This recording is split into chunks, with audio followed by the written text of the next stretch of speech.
नमस्कार दोस्तों, एक नई लर्निंग के साथ हाजिर हूँ और आज के इस स्टॉक स्पेसिफिक लर्निंग में एक कंपनी की चर्चा करेंगे जिसका नाम है विंडसोर। ये कहती है जो फ्यूचर इज द प्रेडिक्टेबल्स की बात करती है और इनका कारोबार पता है क्या है? कारोबार को लेकर कहती है इंजेक्शंस मॉडलिंग का काम, पाइप एग्जिस्टेंस का काम और द ब्लो फिल्म पे इनका कारोबार रहा है। अर्थात इनको सिंपल शब्दों में समझें। इन शब्दों से यदि समझ ना आ पाए तो समझ में आती है कि company business and manufacturing plastic processing machinery का कामकाज करती है और ये कंपनी बेसिकली एसोसिएटेड है। कहाँ से कहती है कंपनी के बारे में? जो लिमिटेड जो one of the select few companies है इन द वर्ल्ड में जहाँ सर्व किया जाता है सपोर्ट ऑन द वेरी, जो कि इस तरह की प्रोडक्टिविटी जहाँ पे प्लास्टिक प्रोसेस इंडस्ट्रीज को लेकर के क्रॉस 65 कंट्री में कारोबार करती है। जो कहते हैं कि विंडसोर मशीनरी जो कंटिन्यूड कहते हैं एसोसिएशंस विथ जो कि कुनहेज एक कंपनी है, GmbH कंपनी है, जो कि शायद जर्मनी की कंपनी होगी। Enable to the build in the technology excellence and the rise rapidly against, जो कि इस तरह की चीज़ों को देखा जाता है, कंपटीशन को देखा जाता है, उसमें इनका रोल है जिसमें कि प्लास्टिक्स पॉट एंड इंजेक्शंस का काम, मॉडलिंग का काम और द मशीनरी का कामकाज करती है। और इनसे आने वाले फायदे नुकसान की तरफ यदि हम मार्केट की तरफ चर्चा करें तो अभी कह सकते हैं कि अभी हायर टू हायर को कहते हैं लाइफ टाइम हाई की तरफ भाग रही है। क्या कर रही है? लाइफ टाइम हाई की तरफ। अब इसमें सेंटिमेंट क्या बना और क्या प्रॉफिट बुकिंग अब जाकर के बनेगी, ऐसा लगता है। दोस्तों देखा जाए तो इसके बारे में एक नज़र हम डालेंगे इसकी फंडामेंटल स्टडी पे, तो देखा गया कि बुक वैल्यू केवल 35 का कहता है, इंट्रिंसिक वैल्यू 243 का है। Sorry, current price. Intrinsic value बिल्कुल नहीं कहता क्योंकि कंपनी लगातार नुकसान में चल रही है। अर्निंग पर शेयर अभी भी देखने को मिलता है कि यदि 5 रुपए से ज़्यादा नुकसान बुक करती है, जिसकी वजह से कंपनी का जो स्टॉक पी है वो दाखिला नहीं दिखाती है comparison to the industrial P. इसके अकॉर्डिंग यहाँ पे क्राउड काफ़ी ज़्यादा रहा है, जिसकी वजह से ये प्राइस 245 पे है, जो कि हायर टू 254 के आसपास पहुंच के थोड़ा सा प्रॉफिट बुकिंग देखने को मिला है। आगे क्या लगता है जिसका मार्केट कैप करीब 1500 करोड़ के आसपास की बात करती है, जिस अकॉर्डिंगली स्टॉक परफॉर्मेंस रही है, तो क्या लगता है कि आने वाले समय में इसकी परफॉर्मेंस 320 से लेकर के 360 तक की पॉसिबिलिटी बनती है। इसके लिए उन पहलुओं को जरा जानते हैं जहां आरओई कहती है 2% से ज़्यादा निगेटिव और आरओसी भी कहती है करीब नियरली 3% के आसपास। जहां पे प्रमोटर की होल्डिंग का सवाल है तो वो 58% होल्ड करता है। डेट्स बिल्कुल नहीं के मुताबिक कहते 0.05 का, जबकि करंट रेशियो की जो पार्ट है उसमें कहते हैं कि 1.15 का। इन सभी पहलुओं की तरफ यदि ध्यान दें तो डिविडेंड भी कंपनी देती है, अर्थात मैनेजमेंट कुछ तो सोचती है अपने निवेशकों को लेकर के। अब यहाँ पे हम सवाल करेंगे, लेंगे खास करके रिस्क को लेकर। मार्केट है या पर्सनल लाइफ हो, हम हर जगह रिस्क देखते हैं, रिस्क रिस्क इन्वॉल्व होता है। रिस्क इन्वॉल्व के पीछे सबसे पहले देखते हैं कि आखिर इनका परफॉर्मेंस लेवल कैसा रहा, जिसको हम कहते हैं रिकंसलेशन पार्ट। सेकेंड पार्ट में कहते हैं जो आखिर रिवार्ड पॉइंट क्या था, जो कि मैनेजमेंट ने डिविडेंड की पार्ट, बोनस की पार्ट, कुछ और राइट इशू के प्रेफरेंस इशू, कुछ ना कुछ ऐसा देता रहे निवेशकों के मन में, तो एक नया विश्वास बनता रहे। तीसरी बात, जो मार्केट को स्टॉक की डिमांड सप्लाई के बेसिस पे जो नंबर ऑफ शेयर जो है वो करीब 6 करोड़ 49 लाख की बात कर रही है, टोटल लिमिटेड होती है हमेशा। उसमें उसके डिमांड सप्लाई के बेसिस पे परफॉर्मेंस क्या कहती है, रिटर्न ऑन रिटर्न क्या बनाती है। जो कंपनी 1963 में बनी थी, विंडसोर मशीनरी का काम, जो कि प्रोडक्टिविटी एंड अप्लायंस पर इंजेक्शन मॉडलिंग का कामकाज करती थी। इसमें किया आता है कि एक्सेल सीरीज को लेकर के आर्मी, केएल सीरीज को लेकर के, स्प्रिंग्स सीरीज का की बात करती है। इस कंपनी में हमारी सबसे बड़ी नज़र जाती है निवेशकों को। कंपनी में निवेशकों की लिस्ट को देखें तो एफआई और डीआई की काफ़ी ज़्यादा भूमिका नहीं दिखती है, साफ नहीं दिखती है, लेकिन अंदर अंदर हो सकती है जो कि 1% से कम होल्डिंग होल्ड कर, इसलिए वो दिखती नहीं है। हो सकता है थोड़ा बहुत खरीदारी और बिकवाली को लेकर के चलती रहा हो, क्योंकि पूरे के पूरे नाम निवेशक के हाथ में तो है नहीं। तो यहाँ पे देखा गया कि आम निवेशक के पास 44% की होल्डिंग की बात कहती है, जिसमें कुछ बड़ी पार्टी की बात करती है। इसमें कहते हैं शोभी कंसल्टेंसी 14% से ज़्यादा। इसमें कहती है डीएसपी सिक्योरिटी 2% से ज़्यादा और डीजीपी सिक्योरिटी की बात करती है। और ये कुछ बड़े ट्रेडर हैं या इनका कुछ रोल रहा, तो ये अलग अलग कंपनियों में अलग अपनी एक तरह से निवेशक के तौर पे बने हैं, जहाँ पे कंपनी में कैंप्स कम वीआईपीज विंडशोर में अपनी कुछ पोजीशन बना के रखते रहते हैं और बल्क डील भी कई बार करते रहते हैं। इसके अलावा देखा जाए तो कंपनी में कोई और निवेशक की लिस्ट नहीं है। टोटल निवेशकों की लिस्ट की बात किया तो करीब 20,000 से ज़्यादा इंटरेस्टेड निवेशक इस कंपनी में एज ऑन 30 सितंबर तक के डेटा की अकॉर्डिंगली की बात में कोई बल्क डील देखने को नज़र नहीं आई फिलहाल को लेकर के। और प्रमोटर्स में देखा गया तो प्रमोटर में कुछ कैस्टल इक्विपमेंट्स कंपनी पहले थी, बाद में इसका नाम बाद में कुछ और होल्डिंग चेंज होकर चली जाती है। Plutus investments and holding come private के पास 53% सेम पोजीशन चली जाती है। या तो उन्होंने नाम चेंज कर दिया या उन्होंने कंपनी चेंज कर दिया, प्रमोटिंग होल्डिंग चेंज कर दिया, ये उनकी इंटरनल बातें हो सकती। हम आते हैं रिजल्ट पार्ट को।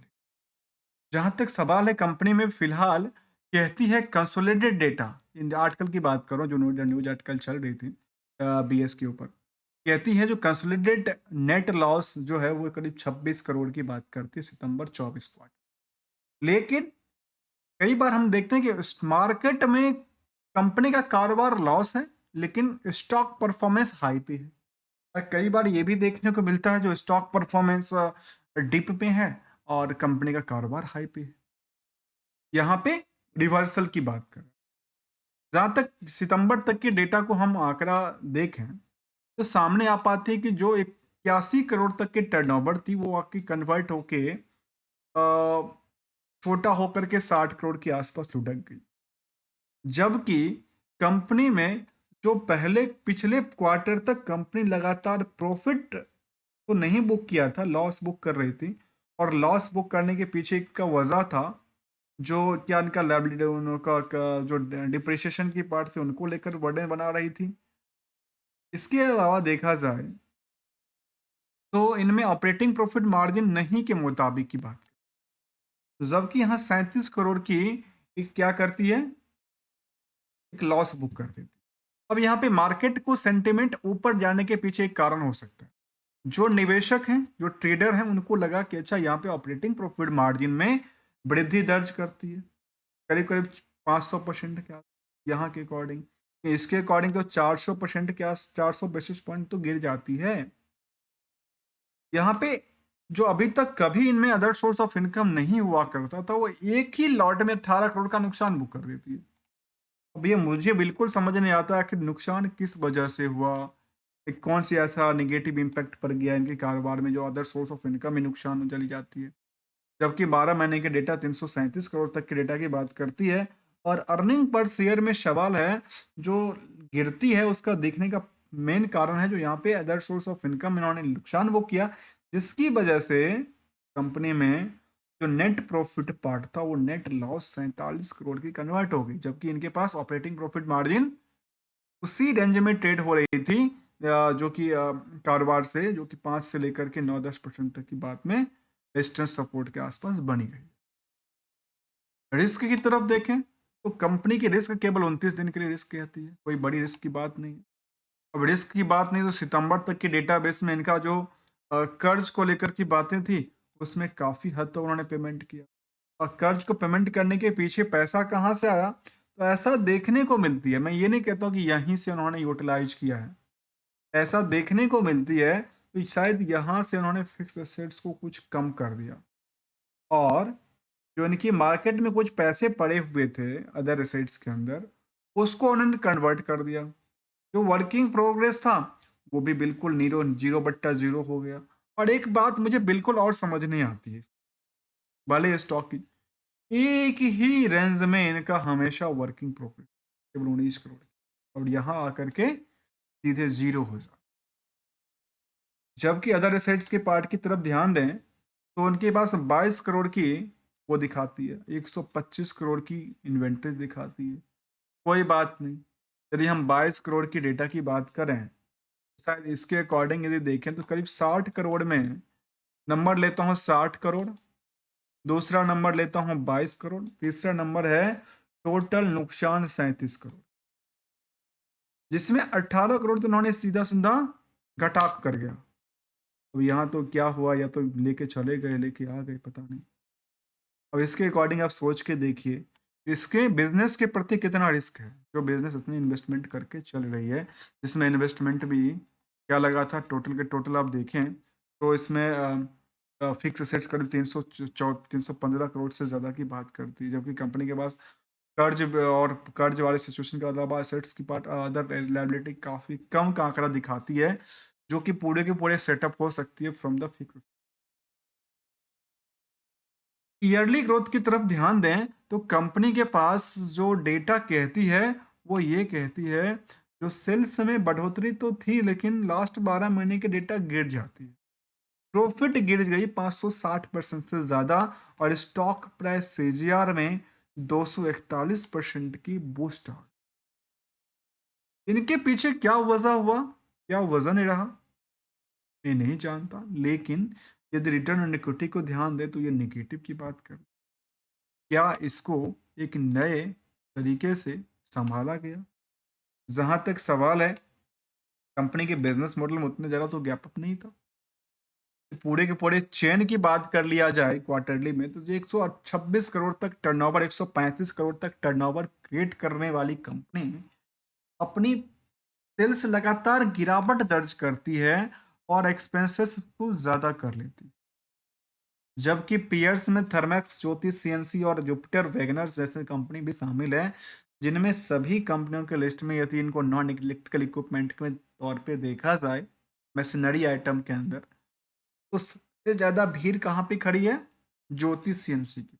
तब निवेशकों का सबसे ज़्यादा दिलचस्पी शेयर कहाँ पे बनता नजर आता है?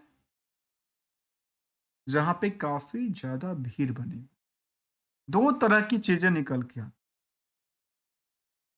चार्ट ग्राफ को भी देखें, उससे पहले यदि आप एनालिसिस पार्ट को देखें तो कंपनी में डिविडेंड्स फ्री की बात कहती है, डिविडेंड पे आउट की बात उन्होंने कहा कि 129% तक के डिविडेंड दिया है।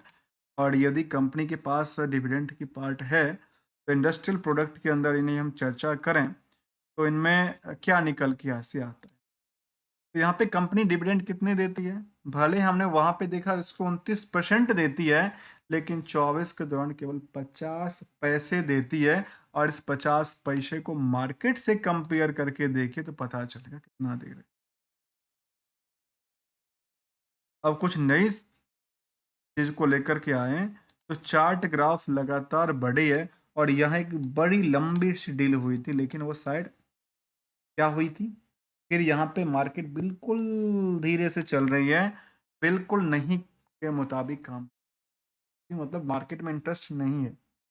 अब एक गोल्डन रूल को समझिए, क्योंकि गोल्डन रूल से अक्सर हम देखते हैं और समझते हैं कि अच्छे खासे प्रॉफिट निकल जाते हैं, और अच्छे अपनी लॉस को लेकर के मिनिमाइजेशन भी किया जा सकता है। जो पिछले 5-6 महीने में 186% ग्रो दिया, एक साल में 256% ग्रो दिया, और पिछले 5 सालों में 1100% की ग्रोथ दिया, तो इसमें सबसे पहला आ, जो आता है वो आता है टर्म। जब भी इंटर करते हैं, एक टर्म कितनी टर्म को लेकर देखते हैं। टर्म के नीचे वाले बॉटम को हम लोग रिस्क कहते हैं, और रिस्क के लिए हमेशा एवरेज नहीं, हेज नहीं किया जा सकता, कि आप हम लोग डैम नहीं बना सकते। डैम बनाने के लिए कौन है? FIR, DIR। एक आम निवेशक डैम नहीं बना सकता, वो पानी को कितना तक रोकेगा, बहाव को कितना रोकेगा। इसीलिए इसमें एशल का यूज हो, यदि ऊपरी सतह के लिए खुलता नजर आता है, तो प्रॉफिट जब आए तो उसको हमेशा बुक करते रहना चाहिए। बुक करते करते करते उसमें जो भी लिया उसको न्यूट्रल मान करके खुद की एक्सपेक्टेशन, खुद की रिस्क इम्पैक्ट इफेक्ट को देखकर प्रिंसिपल्स बनाकर एक डिसिप्लिन मेंटेन करें, तो शायद बेटर रिटर्न के साथ वापस आ जाती है। और यहाँ पे हमने कंपनी के बारे में समझने का प्रयास किया, जिसका नाम था विंडसोर मशीन लिमिटेड, और इनके हर एक्सपेक्ट रिजल्ट को लेकर के देखा, जहाँ पे सेंटीमेंट इसको रिजल्ट तो खराब करता है, लेकिन मार्केट इनको अच्छी ग्रोथ लेवल पे बना के रखी नजर आती है। मिलेंगे कुछ नई स्टडी के साथ, नई कंपनी के साथ। तब तक के लिए enjoy and thank you so much for joining here. बजाते यदि आप बैंक एफडी से कभी भी कंपेयर करें तो रिस्क है तो रिटर्न है। क्या है? रिस्क है तो रिटर्न है। जो 1 साल में 6 महीना में 190%, 1 साल में 259 और 2 साल में 417 गुना परसेंट तक की ग्रो की बात रखती है। इतना कि सेंसेक्स इतना नहीं देती, जो कि कई बार स्टॉक स्पेसिफिक इन्फॉर्मेशन शेयर करते हैं विदाउट किसी रिकमेंडेशन, विदाउट किसी एडवाइजरी को लेकर के। यदि आपको इस लर्निंग में आपको अच्छा लगा हो तो वीडियो को लाइक, चैनल को सब्सक्राइब करना मत भूलेगा। मिलेंगे कुछ नई स्टडी के साथ, तब तक के लिए thank you and enjoy it.